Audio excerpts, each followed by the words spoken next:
meu nome é Jaqueline, eu sou professora adjunta da Universidade Federal Fluminense, tenho pele clara, cabelo castanho até a altura dos ombros, estou vestindo uma camisa preta hoje, enfim, de argola pequena. Ao meu fundo, então, tem uma estante com livros, fotos, enfim, xerox de textos. Eu quero, então, agradecer, né, primeiramente, em nome da equipe do Observatório da Inclusão Educacional e Direitos Humanos da Universidade Federal Fluminense, né, eu quero desejar a todos boas-vindas, a todos, todas e todos aqui presentes.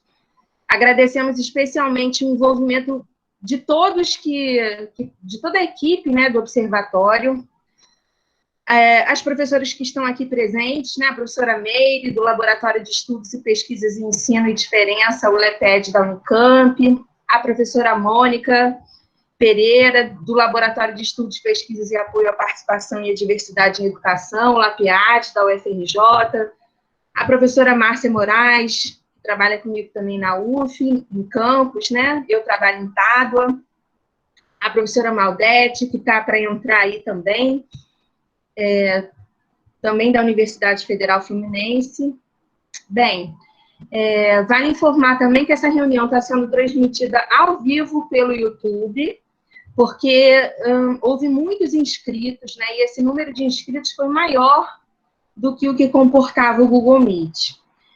Lá pelo YouTube haverá legendas, e a gente vai colocar, então, um link aqui no chat do Google Meet, para aqueles que, infelizmente, enfim, a gente não consegue aqui colocar o chat em português, né? Peço, então, que, pela quantidade de pessoas aqui, a gente pede para que vocês mantenham suas câmeras e microfones desligados, abrindo-os apenas quando tiverem a palavra, por gentileza, né? O chat vai ser usado só para intervenções e questionamentos sobre o tema que a gente tiver aqui no momento trabalhando, né? E aí você vai utilizar para isso a hashtag pergunta. E se você quiser, enfim, se inscrever para falar o microfone, hashtag microfone, para facilitar a gente a identificar lá no chat, né? E organizar melhor as intervenções e falas. Cada inscrito, né, depois, eventualmente, né, se houver inscrições, eu acredito que tem, pode ter 5 minutos para argumentar com o microfone aberto. A gente pede sinceras desculpas, né, pela falta de acessibilidade dessa reunião no Meet.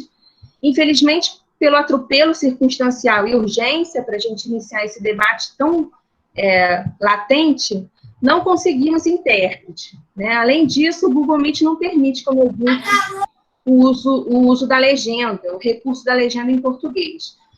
Por isso, a gente pede sinceras desculpas. Nos organizaremos melhor para o próximo encontro e faremos os ajustes fundamentais à acessibilidade. Pedimos a gentileza de se manifestarem no chat do Google Meet sobre a possibilidade de gravarmos essa reunião para que, sendo operacionalmente possível, a gente possa, então, agregar-lhe recursos de acessibilidade e encaminharmos, então, aos interessados e interessadas que, eventualmente, nos procurarem para assistirem esse encontro. Colocamos à disposição, né, pelo e-mail, observatóriouf@gmail.com, ou por nossas redes sociais.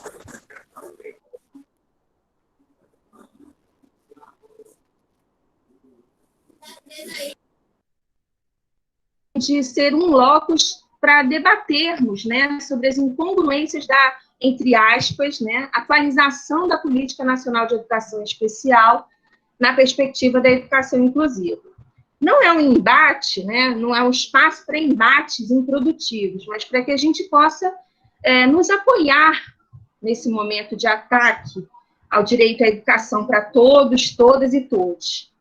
É preciso que formemos um coletivo forte, contrário às tradicionais práticas de exclusão, desde as mais agressivas até as bem intencionadas, entre aspas, né, como essa que se enfim, pretende defender, né, a tal liberdade de escolha da família, especialmente em casos em que a deficiência é mais severa. Nós, do Observatório da Inclusão Educacional e Direitos Humanos, da UF, acompanhamos com perplexidade e indignação a publicação do Decreto 10.502, no dia 1º de outubro, haja vista que o mesmo foi construído a toque de caixa, sem a participação democrática das entidades representativas da sociedade civil, como, aliás, vem há muito tempo denunciando a professora Meire, e se direciona para a legitimação de práticas educativas segregadoras.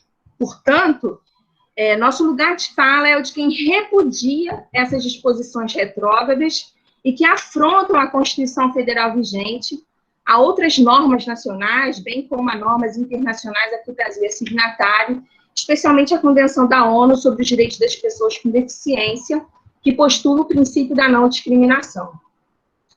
Visamos, com esta reunião, reforçarmos a necessidade de zelarmos por uma cultura antidiscriminatória das pessoas com deficiência.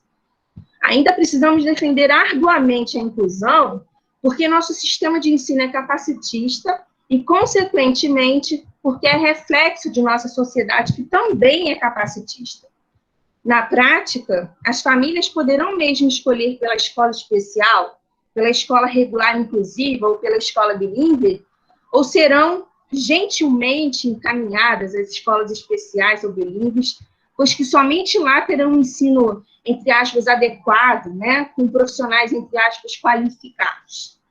Quais os interesses ocultos por esse discurso encantador da liberdade de escolha? Atentemos, por exemplo, ao que dispõem os artigos 13, 14 e 15 desse decreto destruidor, né, sobre a adesão voluntária dos municípios e a assistência financeira aos adeptos da, entre aspas, atualizada política. Insistimos, haverá mesmo escolha das famílias? Reforçamos, assim, a necessidade de reflexão crítica, aprofundamento conceitual e cautela quanto a argumentações imprecisas que modelam ataques direcionados à inclusão na educação. São resultados da falta de aporte teórico-metodológico consistente. No Brasil, o termo educação especial foi entendido historicamente como a educação oferecida a crianças e jovens com deficiência em espaço segregado e de forma substitutiva à escolarização em escola comum. Educação inclusiva não é somente para pessoas com deficiências. É preciso investir no nosso sistema educacional, não segregando o tal público-alvo ou os tais alunos de inclusão. Negar direito a um grupo é ameaçar a sociedade democrática de maneira ampla. Aliás, quem será a autoridade para dizer que uma criança terá que estar ou não estar numa escola especial ou bilíngue? A família? A escola? Os gestores? Será que as crianças e adolescentes com deficiências não deveriam ser também consultados? Quando a Constituição de 88 garantiu no artigo 205 uma educação para todos, ela quis dizer para todos, todas e todos mesmo, né? Não é para um ou outro. O problema é que pensar nisso desvela um confronto com os nossos próprios valores, e muitos de nós acabam se eximindo da tarefa de pensar a respeito, né? Cláudia Werneck nos instigara a pensar sobre isso já a partir do título do seu livro, Sociedade Inclusiva, quem cabe no seu todos? Então, estendemos essa pergunta para a reflexão de quem está aqui conosco hoje, nessa tarde. Quem cabe no seu todos? O que te faz legitimar ou não a segregação? Por que naturalizar a exclusão de alguns alunos se a escola é um local onde todos devem estar? Como nos diz a própria Constituição. Que sociedade, que escolas são essas que construiremos sob a pretensa salvaguarda da liberdade de escolha das famílias?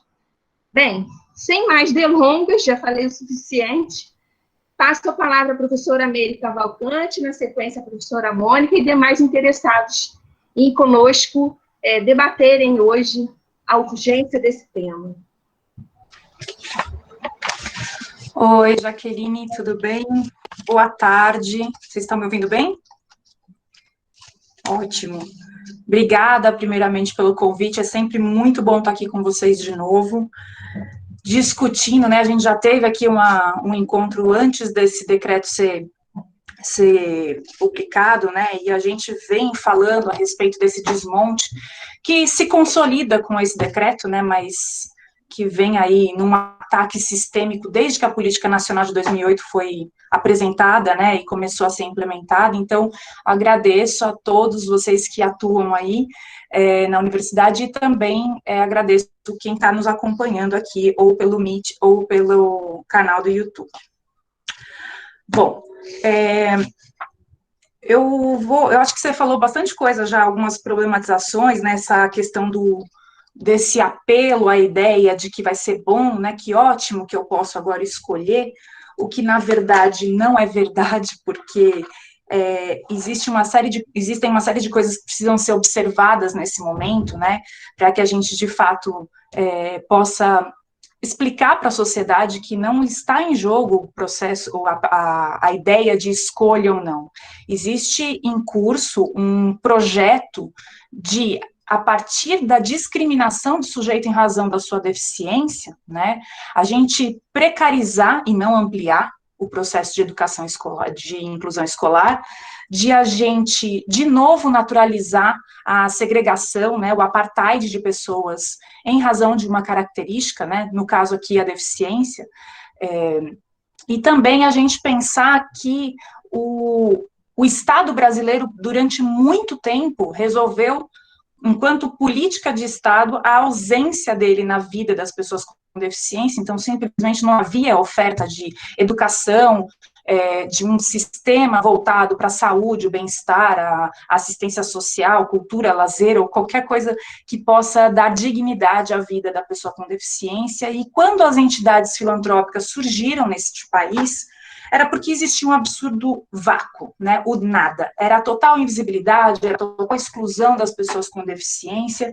Então, legitimamente, eu acho que a gente tem que agradecer às entidades filantrópicas por terem surgido, né, a partir de uma demanda que era urgente, porque existia um nada para as pessoas com deficiência. Então, é importante reconhecer no processo histórico a relevância da atuação das instituições, né, então elas surgem para dar dignidade, para dar visibilidade, né, para dar apoio, suporte às pessoas com deficiência, e é importante também a gente lembrar que quando essas entidades surgem, né, Pestalozzi em 1932, as APAES na década de 50, né, quando essas entidades vão sendo criadas, o que estava em vigência era o modelo médico da deficiência. Então, se entendia a deficiência como sinônimo de incapacidade, de inadequação, né, tinha algo errado com aquelas pessoas, porque existia a ideia de normatividade, ou seja, você tinha uma ideia do que era normal para uma pessoa, né, para sua existência,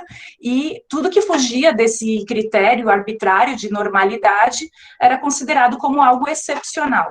Então, vejam que, ao passo que a gente tinha uma crescente abertura de instituições por causa dessa ausência do Estado para serviços públicos para pessoa com deficiência, estava em vigência esse modelo médico da deficiência. Então, quando essas entidades surgem, acaba-se por misturar o atendimento educacional, né, algum tipo de oferta de escolarização, enfim, algo que chegasse próximo a uma oferta de educação, mas também se mesclando, em razão desse modelo médico, com vários atendimentos da ordem clínica, né? Então, nessas entidades, as famílias encontravam algum trabalho pedagógico, né, mas essencialmente os atendimentos clínicos, se fossem médicos de fisioterapia, psicologia, terapia ocupacional, enfim, as atividades de vida diária e uma série de outras ações, né, que eram organizadas dentro desses espaços. O entendimento de que escola não é clínica foi se fortalecendo com o advento da inclusão, que colocou em xeque a segregação, né, que era colocada ali como a escola separada, né, você pode ter uma escola, mas você não é normal o suficiente, bom o suficiente, adequado o suficiente para estar com todo mundo na escola comum. Então, a gente vai te deixar aqui neste espaço. como eu repito, né, é importante a gente reconhecer a importância da criação dessas entidades naquele contexto histórico, naquele momento. Então, essa era a ideia, né, não vamos desumanizar as pessoas com deficiência, mas também não vamos colocá-las juntas, porque tem ali alguma questão que é inadequada para pensar na inclusão. A integração vem como um passo de desenvolvimento ético, moral, né, civilizatório da sociedade brasileira, que diz, olha, mas é um absurdo a gente pensar que todo mundo não pode ir. Será que algumas pessoas não poderiam? E aí a gente começa com o processo de integração, né, que foi muito forte na década de 80, principalmente na década de 90, quando floresceu a Política Nacional de Educação Especial de 1994. Nesse momento, quando a gente tem essa política nacional, a ideia era bastante interessante em relação à segregação, porque a ideia ali naquela década, né, de 90, era pensar, olha, tá bom, a gente continua com esse modelo de normal, né, da ideia do normal, mas algumas pessoas até poderiam ir se a gente preparasse. Então, já foi um avanço, né? Hoje a gente olha e vê esse tipo de pensamento como algo retrógrado, e né? Mas naquele momento fazia sentido porque é um processo histórico. Então, a gente foi, né, ao passo que a gente foi trabalhando a inserção da pessoa com deficiência nesses atendimentos e na socialização, mesmo que nos ambientes segregados, mais oportunidades essas pessoas tiveram e mais potencialidades afloraram, o que fez com que muita gente começasse a perceber, olha, mas nem todo mundo deve ficar aqui, será que a gente não pode mandar alguns? Então, a integração nasce dessa percepção das potências, né, das pessoas com deficiência. E é importante também a gente lembrar que o fato dessas entidades terem sido criadas permitiu o surgimento do movimento político das pessoas com deficiência, porque uma vez que elas estavam ali juntas, discutindo as suas questões, né, e foram crescendo, foram, né, se vendo como agentes da sociedade, né, a gente também viu florescer o movimento político das pessoas com deficiência, que desencadeou o processo de integração e agora o processo de inclusão. Então, a inclusão não é um negócio que meia dúzia de gato pingado tirou de dentro da cartola, do bolso, falou, vamos fazer, porque eu tive essa ideia, né? A gente tem que perceber a inclusão como um pleito legítimo das próprias pessoas com deficiência, né? A gente não está aqui discutindo a Política Nacional de 2008 porque a gente acha o texto legalzinho, bacaninha, e eu tenho torcida PNE 2008, torcida PNE 2020. A Política Nacional de Educação Especial, na perspectiva da educação inclusiva de 2008, foi absolutamente baseada na Convenção da ONU sobre os Direitos das Pessoas com Deficiência. E o que foi essa convenção? Foi simplesmente o marco mais importante na história da humanidade em relação aos direitos das pessoas com deficiência.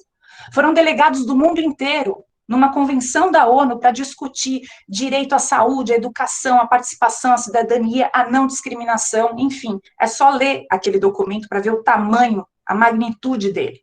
E a nossa política de 2008 tem como princípio, como base, a Convenção da ONU. Então, a Convenção da ONU é publicada em 2006, a partir dela, o Brasil cria uma Política Nacional de Educação Especial na perspectiva da educação inclusiva em 2008, e em 2009 o Congresso Nacional, por maioria absoluta do Congresso, incorpora a Convenção da ONU como Constituição Federal, ou seja, não é qualquer coisa. E por isso que sempre me causou bastante estranheza esse discurso que a gente sabe que é totalmente infundado, desde 2018, do Ministério da Educação, de que iria atualizar a política de 2008, quando, na verdade, ela é absolutamente convergente com a Carta Maior, né, a Constituição Federal, ela é convergente com a Lei Brasileira de Inclusão, a Convenção da ONU, né, os grandes marcos que regem o direito das pessoas com deficiência nesse país, né, e, de certa maneira, por ter vindo, até mesmo antes da incorporação da convenção, enquanto com status de Constituição, a política de educação especial ela foi inovadora, ela foi precursora de uma transformação. Perfeita? Não, obviamente que não. Eu acho que a gente precisa perceber que uma política que transforma as estruturas estruturas de uma sociedade, como é a política de 2008, ela precisa ser implementada, né, os investimentos precisam acontecer, a compreensão dos seus conceitos, né, do que ela está propondo ali, precisa ter o tempo de maturação na sociedade, não é uma transformação simples, você parar de olhar a pessoa com deficiência como alguém que não pode, que não é capaz, né, e que o problema dela está nela, porque ela é que tem deficiência, para olhar a pessoa com deficiência como um sujeito de direito, que não tem nada errado com ele, e que o problema está nas barreiras que essa pessoa enfrenta na escola, na sociedade, no transporte público, no trabalho, enfim, em todas as esferas da vida humana, né? Então, essa mudança de concepção a gente não faz assim, de uma hora para outra.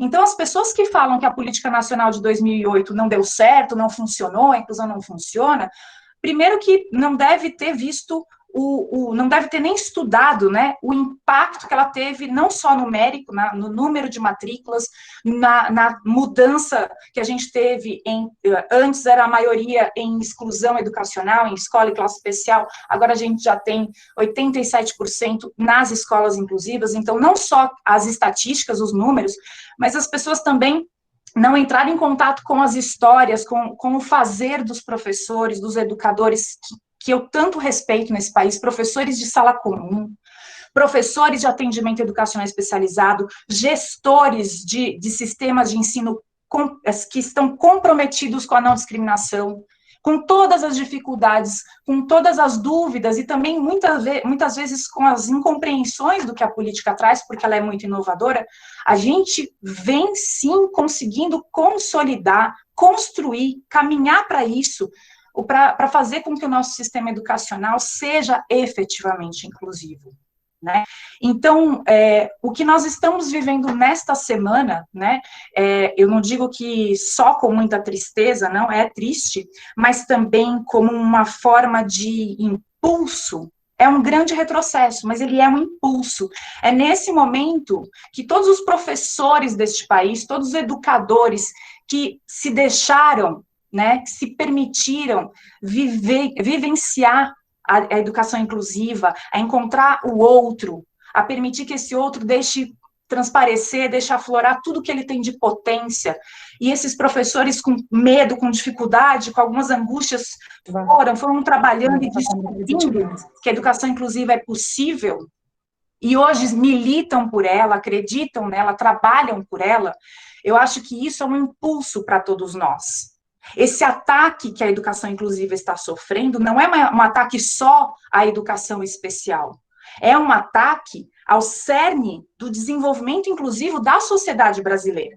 Porque é absurdo alguém imaginar que é possível construir uma sociedade inclusiva quando a escola, que é o berço do desenvolvimento social, né, do desenvolvimento pleno do cidadão, quando ela começa excluindo. O resultado da segregação escolar e o resultado da integração escolar, a gente já viu e não deu certo, fracassou. Os alunos que foram parar lá no ensino superior, se formando, né, podendo se graduar, fazendo pós-graduação, se tornando mestres, doutores, fazendo as suas especializações, né, que estão hoje na universidade, são universitários, não são fruto da escola especial. Não são fruto da integração que nunca ocorreu, porque a inclusão na integração era sempre uma promessa. Vamos prepará-lo que um dia ele vai, e ele não ia. É só ver os números das matrículas, né? Então, eu não sei quanto tempo eu tenho, a gente não combinou, né, Jaque? Eu não sei se eu falo mais um pouquinho, se eu entro. Não, pode ficar à vontade, não tem problema não. Então tá, então... vou pegar mais um pouquinho aqui do tempo, né, para a gente poder conversar.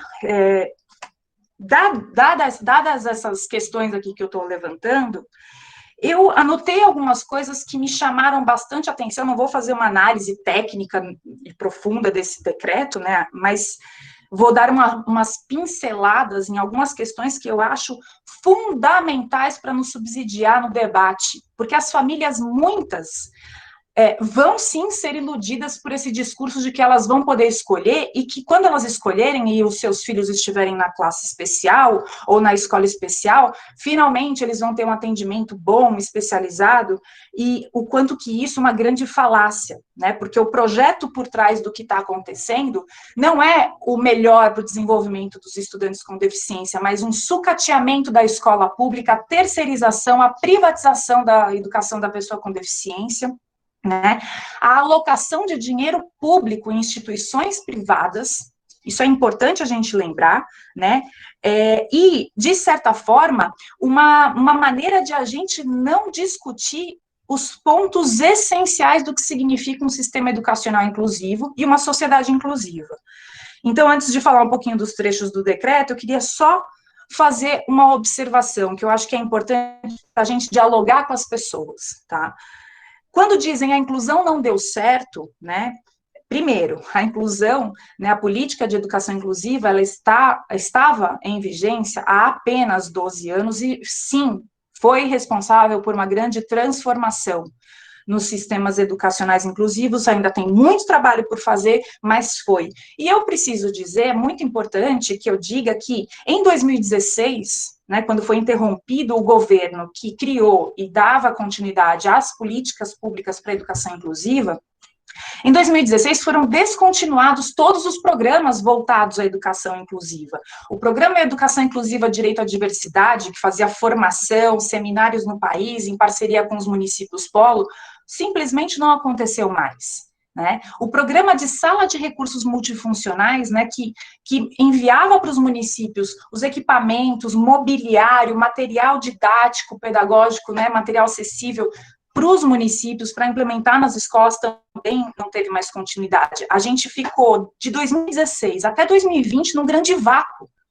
Então, 4 anos de descontinuidade, de falta de investimento, de trabalho por parte do governo federal, estão na conta dessas pessoas que estão dizendo que a inclusão não deu certo. Desses 12 anos, 4, o governo federal lavou as mãos e não fez nada acontecer. Isso precisa ser dito. Então, dizer que uma política nacional que foi implementada para transformar as escolas em lugares para todos, e que esteve em vigência de verdade por 8 anos apenas, é preciso dizer isso, né? Não pode ser acusada de ela em si ser o problema ou não ter dado certo. Boicote de políticas públicas parece que tem sido uma meta de governos, do último e deste aqui que está vigente. É importante dizer, não existe um plano, vou fazer isso, vou construir aquilo, não, eu vou destruir o que está aí. Então, isso precisa ser dito em primeiro lugar. Em segundo lugar, quando as famílias são abordadas por aqueles que defendem espaços segregados, olha, lá tem tudo para o seu filho, né? Existe um problema muito sério, que é uma grande cilada para a sociedade, que é o seguinte: quando essa abordagem promete para a família que lá a criança vai ter tudo, ou o filho, enfim, jovem, adulto, vai ter atendimento disso, daquilo, e também escola, né? O que a gente está ajudando a consolidar, ou não é nem consolidar, mas a perpetuar no Brasil, e que é um problema grave e sistêmico? É a questão de a gente sucatear o Sistema Único de Saúde, de a gente ignorar a existência de um Sistema Único de Assistência Social. Tem gente que nem sabe que o SUAS existe.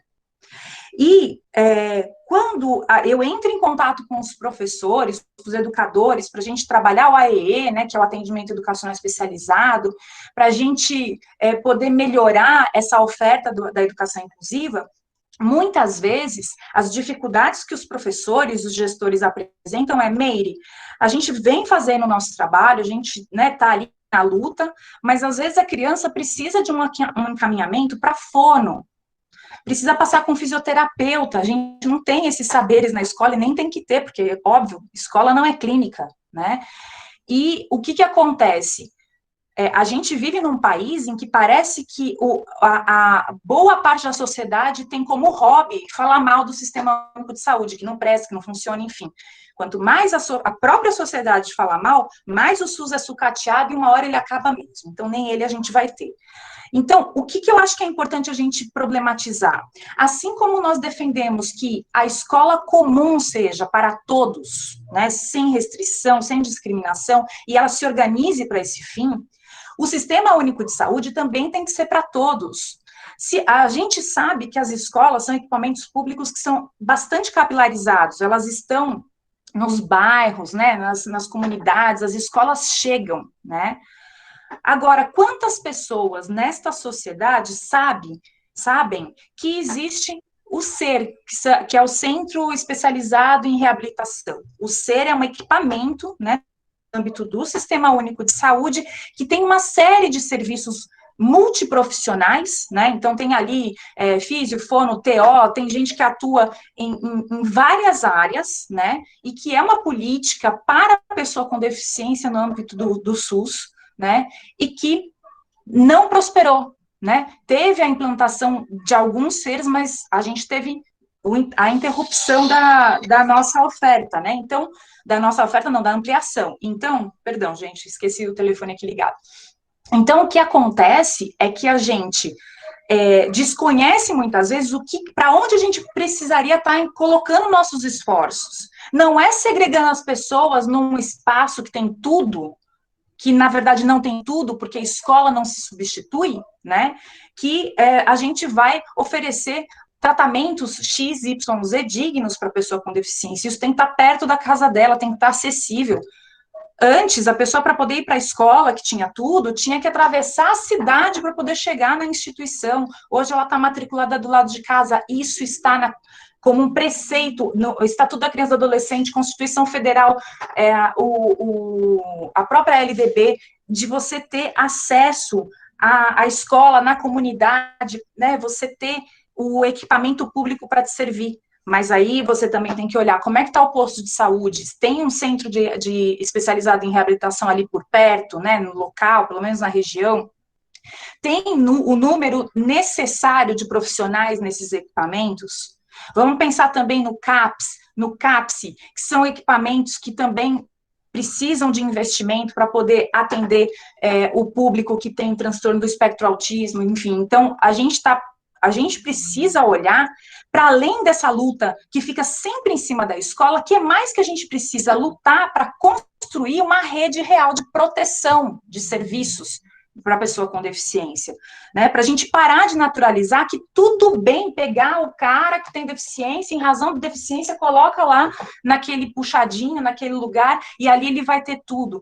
Isso invisibiliza as pessoas com deficiência, e isso é uma forma de baratear a oferta de algum tipo de serviço, né? O Estado barateia, economiza, porque aglomera todo mundo ali, ou seja, você economiza recurso público ferindo um direito humano, que é a pessoa ter dignidade, participar, trabalhar, estudar, né? Então, a gente precisa olhar para o Sistema Único de Assistência Social, porque muitas vezes é na assistência social que a família vai se apoiar para poder melhorar alguma questão que está acontecendo ali.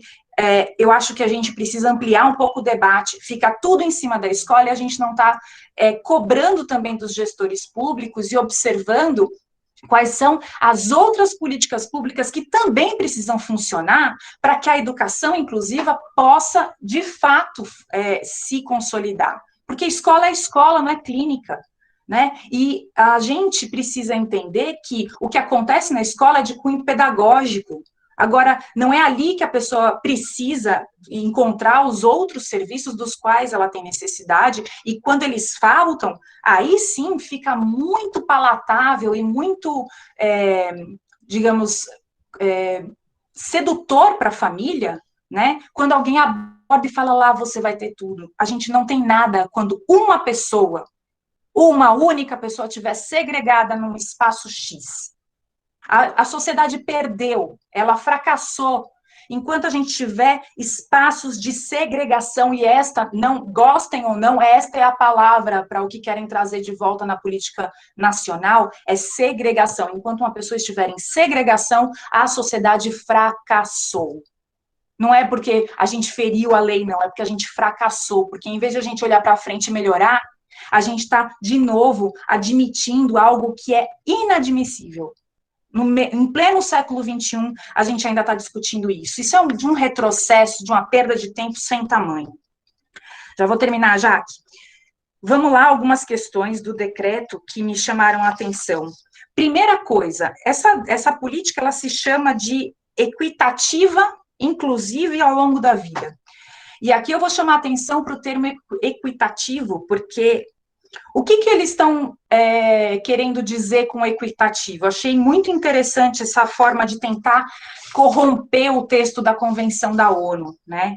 A Convenção da ONU, no artigo 24, ela determina, e eu digo determina porque agora a Convenção, desde 2009, é Constituição Federal, ela determina sistema educacional inclusivo em todos os níveis, etapas e modalidades.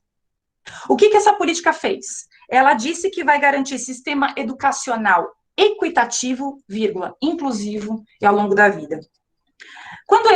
Aí eu fui tentar entender, né, fui lá na definição, no artigo 2º, o que é política equitativa. E, em resumo, eles estão dizendo que equitativo é você diferenciar para excluir o sujeito.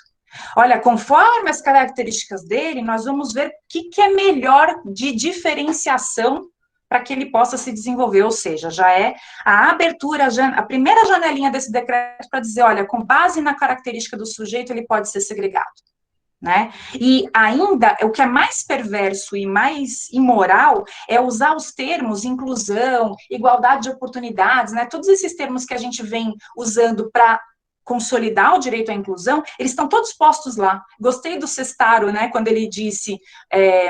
ele estava falando pela Federação das Associações de Síndrome de Down, ele falou, nas doces palavras, entre aspas, do decreto, está o veneno amargo da exclusão. Ele falou muito bem, porque o decreto é recheado de termos bonitinhos. Equidade, igualdade de oportunidades, inclusão, não discriminação, mas o decreto em si é tudo o que ele diz que vai combater, é o próprio decreto, né? Então, o equitativo aí é justamente a porta de entrada para dizer, nós vamos diferenciar em razão da condição do sujeito, a gente pode diferenciar porque a gente quer o bem dele, né? A gente já viu onde isso deu no século passado.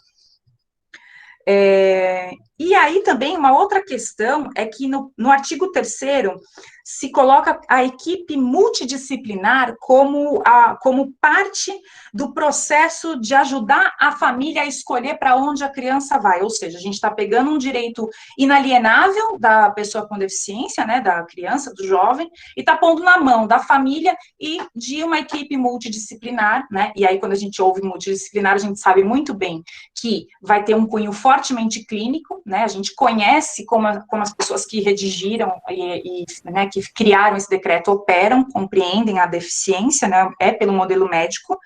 Então, aí você vê que vai haver um movimento que aquela equipe multidisciplinar vai ajudar a família a saber o que é melhor, né, para essa criança.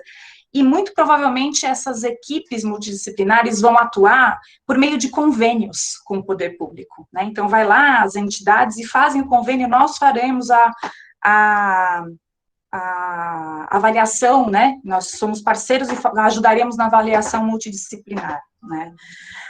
Então, a gente só tem o decreto, não tem a normatização, né?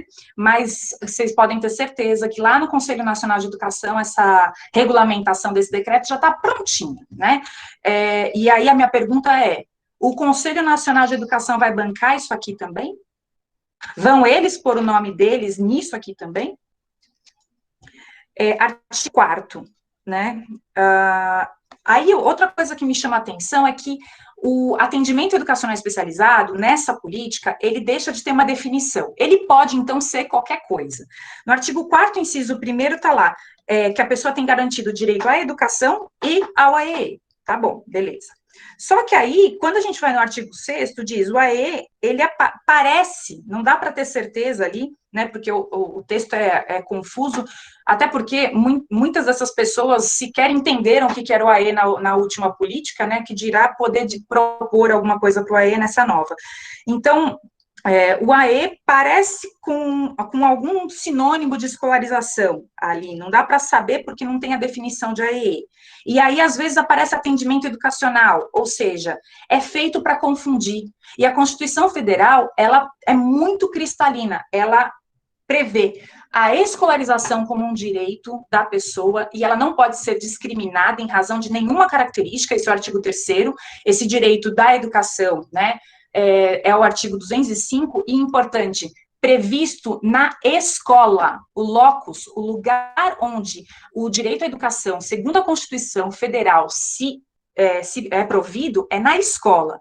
E no 208, no artigo 208, tem, para quem tem deficiência, ou seja, existe aí uma seleção de um público, né, para quem tem deficiência, será provido o atendimento educacional especializado, preferencialmente na rede regular de ensino.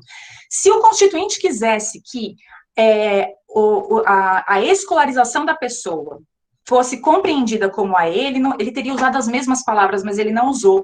Então, na interpretação da Constituição Federal, escola é o locus de oferta do direito à educação, para todo mundo, acesso à escola, né? Então, ele coloca lá a igualdade de condições de acesso e permanência na escola, ou seja, escola é para todo mundo. Para quem tem deficiência, tem isso aqui, ó, AEE, atendimento educacional especializado.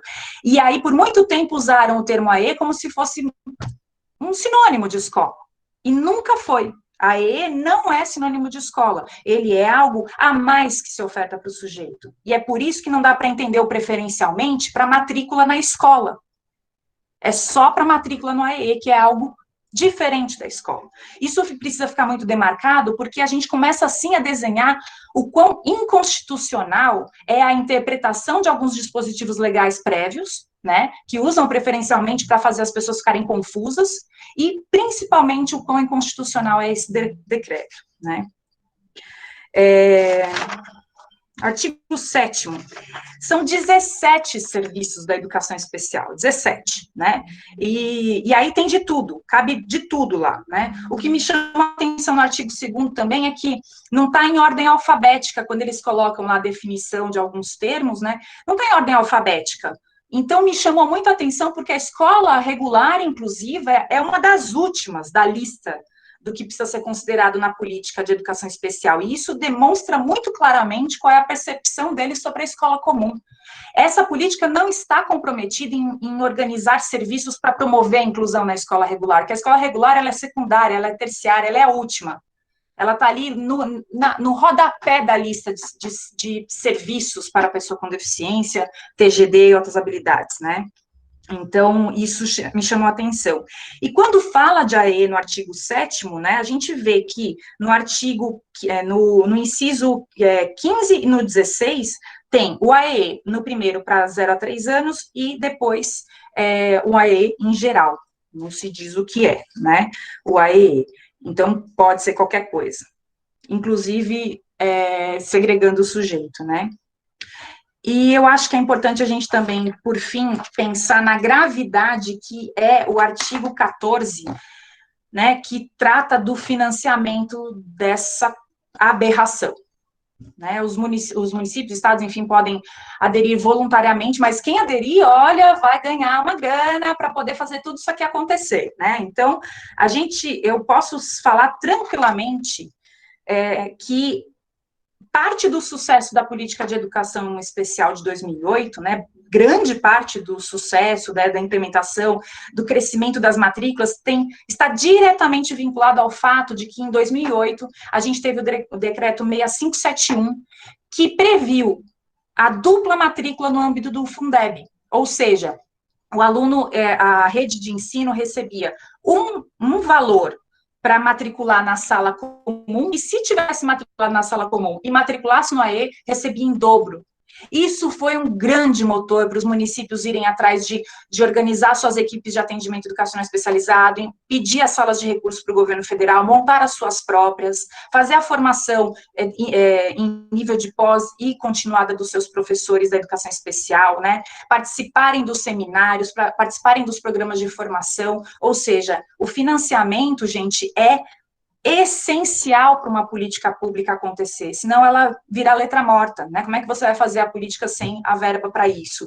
Então, o que a gente vê aqui é que o governo federal, por meio desse decreto, disse: eu vou bancar, né, a abertura de classe e escola especial, porque para muita gente é muito mais confortável jogar todo mundo num lugar, né, e mais prático, enfim, e até mais econômico, mas se vem dinheiro, então é mais rápido até de eu implementar. Eu abro os centrozinhos de DV, de DI, de DA, disso, daquilo, né, pego o dinheiro para poder fazer isso acontecer, o dinheiro vai vir mesmo, então tá bom, não tem mais sala de recursos, não tem mais formação de professores para educação inclusiva, não tem mais proposta de ampliação, né, do entendimento da política de 2008, a escola regular ficou lá no rodapé, então deixa eu pegar esse dinheiro aqui e fazer acontecer essa política aqui. Então, o financiamento é a parte mais perigosa desse decreto,